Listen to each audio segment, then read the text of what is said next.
sot politikat fiskale e qeveria e Kosovës vazhdon edhe 15 vjet mas luftës të përdor vetëm për 2 qëllime.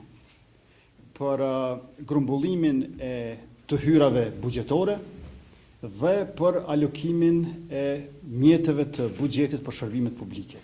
Me lëvizjen vetëvendosjen qeverisje, përveç kësaj do t'i kemi edhe 3 elemente shumë të rëndësishme të zhvillimit ekonomik nëpërmjet politikave fiskale. E kjo janë mbështetja e rritjes ekonomike, mbështetja e stabilizimit ekonomik dhe njëkohësisht zvoglimi i pabarazisë.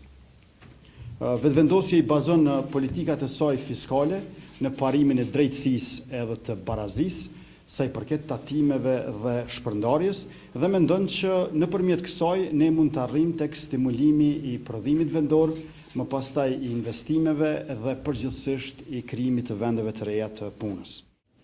Nëse sot dikush e ka pagën bruto 200 euro, atëherë me sistemin aktual tatimor, pasi që i hiqen kontributet pensionale, që janë 10 euro për 5% që shkon në truksin e kursimeve pensionale, përfundon duke paguar tatim 4,40 euro. Me sistemin aktual, kur e llogarisim sipas progresionit të tashëm. Ndërkohë që me të njëjtën pagë, sot paga neto i bie të jetë 185,60 euro. Ndërkohë që me skemën tatimore që e propozon lëvizja vetëvendosje, për të njëjtën pagë tatimi do të jetë vetëm 1 euro. Dhe paga neto në fund do të jetë 189 euro.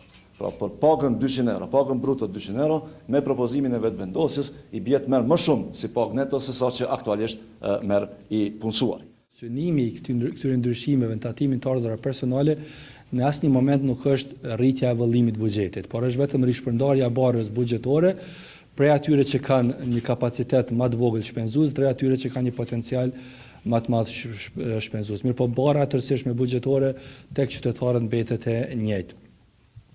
Diçka të ngjashme apo intervenime të ngjashme kemi paraqiten tatimin mbi vlerën e shtuar, ku mendojmë se nuk është e drejtë që pa marrë parasysh nivelin e të ardhurave, qytetarët të paguajnë njëjtin tatim në mallrat që konsumojnë.